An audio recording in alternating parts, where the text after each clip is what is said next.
You're standing on an escalator right now. Feet planted, hand on the rail. Going up. Simple, right? But underneath you, something remarkable is happening.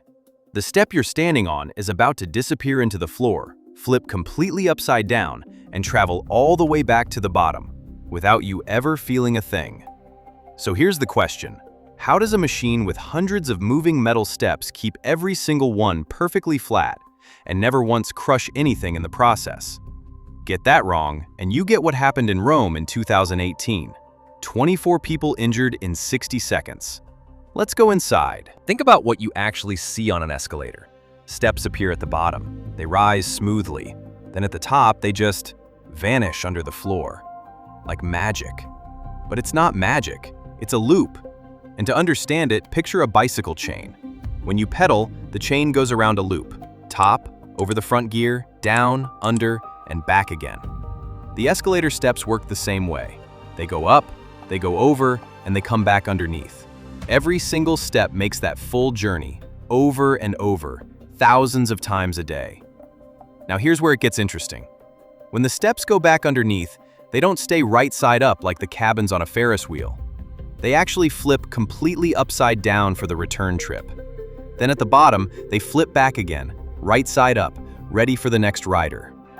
But that still leaves us with a big problem. If the steps are attached to a chain that goes around a loop, how do they stay flat on the way up?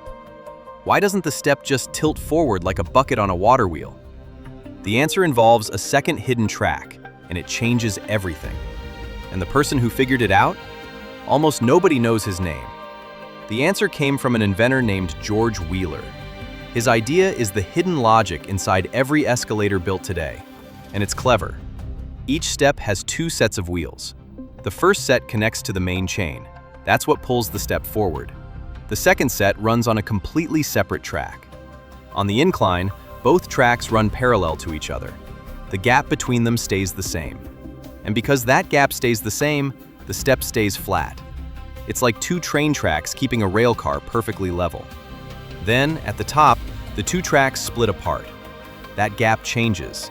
The step tilts, flips, tucks underneath, and starts the return trip upside down. At the bottom, the tracks come back together, the step flips upright, and the whole thing begins again. To drive all of this, a single electric motor spinning at over 1,000 revolutions per minute powers the system. But raw speed isn't useful here. So a reduction gearbox, think of it like the low gear on a bicycle, converts that speed into slow, powerful torque. Enough to carry a full load of people without breaking a sweat. So now we know how the steps move, but here's the next problem. Where exactly do those steps go when they disappear into the floor? There's a gap there, a real one. And in the early days of escalators, that gap was dangerous. Before the fix that made modern escalators safe, a 3-year-old girl lost a shoe, and nearly her foot, to the gap at the top. The original solution was so awkward, it accidentally created one of the most well-known unwritten rules in public transport. And the real fix? It's hiding in plain sight every time you step off. Back in the early 1900s, the first escalators had smooth, flat steps. No grooves, no teeth, just a flat metal surface that slid under a wooden board at the top. And the gap between the moving step and the fixed floor? Wide enough to swallow a shoelace. Wide enough to catch the hem of a long skirt. Wide enough to trap the foot of a 3-year-old girl, which is exactly what happened. So the engineers at Seeberger and Otis tried a fix. They put a triangular wedge at the end of the escalator, a shunt, that forced riders to step sideways off the machine before they reached the dangerous gap. It worked, sort of, but it was awkward. You had one foot on a moving step and one foot on solid ground, and if someone was walking fast behind you, it got messy fast. To reduce the chaos, operators asked people to stand on the right and leave the left lane open for walkers. That's actually where the stand right, walk left convention comes from, a safety workaround that stuck around for over a century. But the real fix came later, and it's elegant. Look closely at any modern escalator step. It's not smooth. It's covered in parallel grooves running front to back. And at the top of the escalator, right where the steps disappear, there's a metal plate with matching teeth. That's the comb plate, named because it looks exactly like a comb. Those teeth lock into the grooves on the step perfectly. Not close, perfectly. Here's the clever part.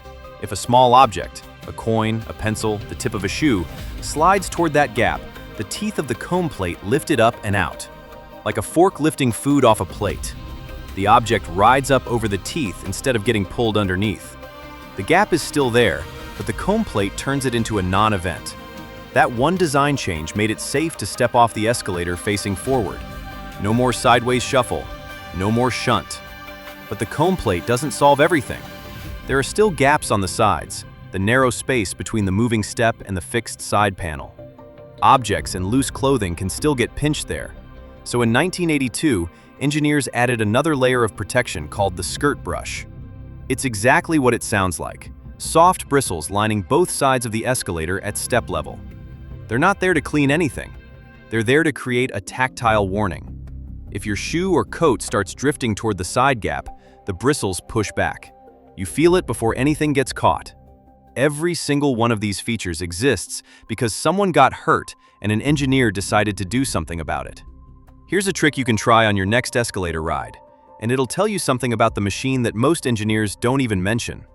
Your handrail is deliberately out of sync with your feet, on purpose. And the reason why is surprisingly clever.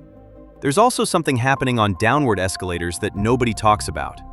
The passengers aren't just riding, they're generating electricity. Now let's talk about the handrail. Jesse Reno, the man who built the first public escalator at Coney Island in 1896, knew right away that riders needed something to hold on to.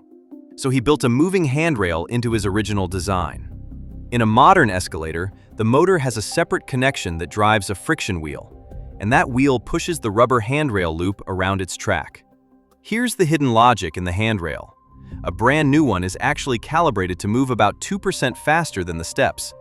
That sounds like a bug. It's actually a feature. The friction wheel that drives the handrail wears down over time. As it gets smaller, each rotation moves the handrail a slightly shorter distance, so the handrail gradually slows down. The 2% head start buys time. It keeps the handrail roughly in sync with the steps over the full working life of the machine. Next time you're on an escalator, rest your hand on the rail without gripping it. Watch your hand drift slowly forward. That's a new friction wheel doing exactly what it was designed to do. One more thing before we wrap up. On a downward escalator with enough passengers, something unexpected happens. The combined weight of all those riders starts pushing the chain forward on its own. The motor no longer has to drive the system. The passengers are driving it. When that happens, the motor flips into generator mode, using that mechanical energy to produce electricity. That electricity feeds back into the building's power grid, sometimes directly powering the upward escalator running right beside it. That's called regenerative braking, and it's the same principle that lets electric vehicles recharge their batteries while slowing down. Remember those 3 independent safety systems we mentioned? In Rome in 2018, every single one of them failed, in under 60 seconds. Investigators spent nearly 2 years trying to figure out how that was even possible. What they found inside that machine was not a manufacturing defect. It was something far more disturbing. Now back to Rome. In October 2018, all 3 of those safety systems, the motor resistance, the main brake, and the auxiliary brake, failed at once on a downward escalator packed with football fans. Investigators found that one of the brake wedges had been physically tied with plastic straps, rendering it useless. Error logs had been switched off deliberately. Maintenance records were falsified. 24 people were injured in 60 seconds. This was not an engineering failure. Every single safety system had worked exactly as designed, until someone bypassed them on purpose. Those steps that seem to vanish into the floor, they're flipping upside down, riding back underneath you, and coming up again, perfectly timed every single time. The escalator looks simple because the engineering is doing all the work out of sight. Every groove, every bristle, every backup brake exists because someone once got hurt and an engineer decided to fix it. That's the hidden logic, and it's always the most interesting part. If you want more breakdowns like this, subscribe, and share this with someone who rides escalators every single day without ever knowing what's happening underneath their feet.